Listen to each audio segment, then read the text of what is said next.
Hi, this is Andrew with Avitech. I'm here at ISE 2020 to show the Sequoia UHD with the 4K touchscreen.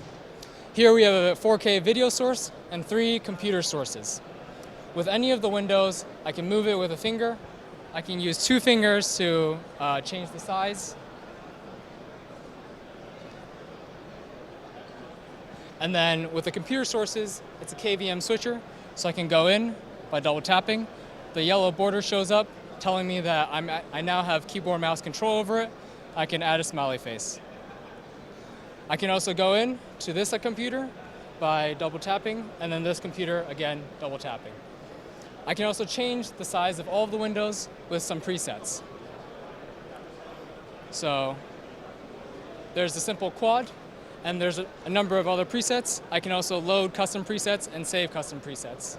For more information, please go to our website at avitechvideo.com. And thanks for watching.